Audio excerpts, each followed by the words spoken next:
رب العالمین خو د ازمکه او د اسمان او د کائنات په داسې حسن ترتیب سره پیدا کړي دي چې ګوره په خپله دقه یورپي ساینسدانان نن هم دا وایي نن وی د انور الله د ځمکې نه په 15 کروڑ کیلومیټر فاصله کې تقریبا د الله ساتلی دی خو وی کو فرض که دا انور د ګرمۍ په دې اخرنو ورځو کې چې په کوم ورځو کې دا ورځ د ټولو نه زیاته اوږده ورځ وي او د انور په غرمه کې خالص په دې ککرۍ سړي ته ولاړ وي دوی هم دا وایي چې کو فرض که دا انور دا ځمکه په دغه اخیری ورځ باندې د دې خپل حد نه یو بل ته لږ هم نور ورنږدې شو نو په ځمکه باندې به د ژوند د تیرولو امکانات دا به ختم شي ګرمي به دومره پیدا شي چې هغه به د انسانانو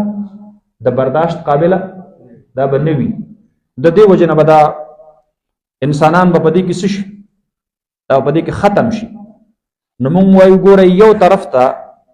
د دې کائناتو دا بهترین ترتیب تاسو هم منئ نو کو فرض کا د دې څوک پیدا کوونکی نه وي نو بیا به په دومره مناسب فاصله کې د انور ساتلی شوی و نه په ژمي کې چې د انور د دې ځمکې نه څومره لرې شي نو دوی هم دا تسلیموي چې کو فرض کا د دې نه لږ سیوایي مقدار کې د انور د دې ځمکې نه لرې شو نو څنګه چې په بر اعظم انټارکټیکا کې د ژوند د تیرولو امکانات نشته دی یخ دومره سیوا دی نور ته په دومره اوږده فاصله کې دی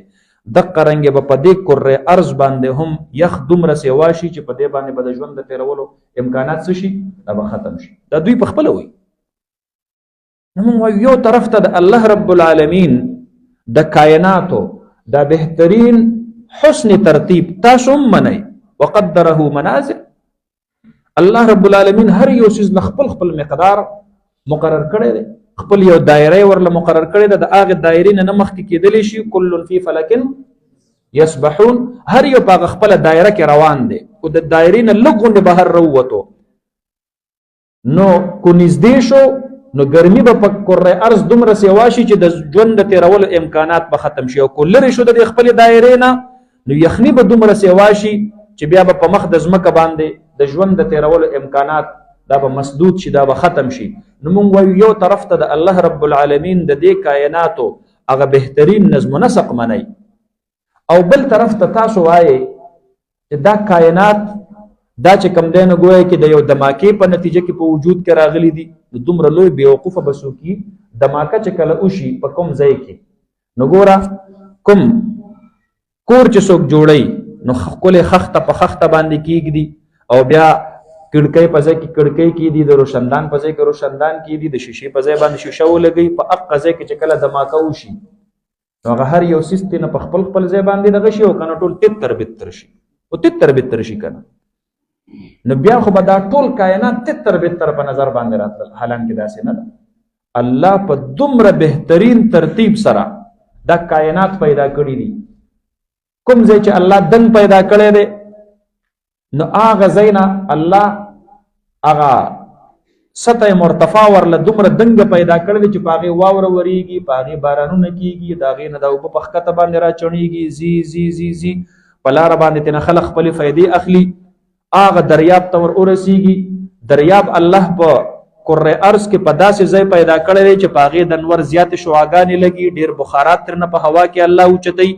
هغه بخارات الله د سیلو په ذریعه باندې وړي او بیا په دنګو دنګو غرونو باندې د واورې او د باران په شکل کې وري او دا د اوبو د چڼېدلو چې کوم دی نو یو نظام الله قایم کړی دی نو دا د دماکې په شکل کې په وجود کې داسې حسن نظم او حسن ترتیب راتللی شي نشي راتللی نو دا د دې غټ بېوقوفتوب دی سره د دې نه چې ځان ته لوی لوی فلاسفران وایي ځان ته لوی لوی دانشوران وایي مونږ ته هم وایي اعلی تعلیم د حصول دپاره هلته لاړم اعلی تعلیم دی کو اعلی جهالت دی تاسو پوه شولې په خبره باندې که نه نو الله رب العالمین فرمایي چې داسې نه ده چې دا ځمکه او دا اسمان دا په خپله په وجود کې راغلي دي نه دا چا پیدا کړي دي د دې څوک پیدا کوونکی شته او هغه څوک دی الله دی ان ربکم الله الذي خلق السماوات والارض في 6 ايام هغه الله چې پیدا کړي دي د اسمانونه او د ځمکه فی 6 ایام په مقدار د شپږو ورځو کې. هغه وخت خو چونکې لا نور نو لا سپوږمۍ نه وه، نو چې نور نشته دی د ورځې د شپې تحدید، سپوږمۍ نشته دی د ورځې د شپې تحدید، نور راختلو سره ورځ شروع کیږي، د پریوتلو سره چې کم دی نو ګویا کې ورځ ختمیږي. نو چې نور لا نه دی پیدا، نو دی وجه نه چې کم دی نو ګویا کې مفسرینو د دې معنا څه کړې ده؟ فی 6 ایام په مقدار د شپږو ورځو کې. د الله په علم کې خو وکنه چې ورځ څومره وي، پوه شولې په خبره باندې کنه. نو الله رب العالمین په مقدار د شپږو ورځو کې، او دا د شپږو ورځو په مقدار باندې الله رب العالمین دا کائنات ولې پیدا کول؟ الله خو کن فیکون ذات دی چې یو کن سره حکم کړی وي دا هر څه په وجود کې راغلی. دا الله رب العالمین انسانیت ته د تدریج تربیت ورکوي. د چا تدریج ویل کیږي درجه به درجه یو سیس چې کم دی نو ګویا کې هغه جوړول. تلوار به نه کوئ، تادی به نه کوئ. الله چې کن فیکون ذات ته د هغې باوجود ځمکه او اسمان په شپږو ورځو کې پیدا کړي دي. ارتقا چې کومه تدریجي راشي هغه مستحکم وي، هغه مضبوط وي. سحر چې یو ګلکار دیوال شروع کی او ماسپخین ته ختم کی، معمولی غوندې سیلۍ یا زلزله راشي پړ مخې رارتاو وي، او چې کله یو رده پې داسې وروخیږي او بیا مخې ته لاړ شي او بیا سبا راشي بله رده پې وخیږي او بیا بله ورځ راشي بله رده پې وخیږي. دا تدریجي ارتقا ده. تاسو پوه شولې په خبره باندې؟ نو تعلیما للناس الله رب العالمین دا د شپږو ورځو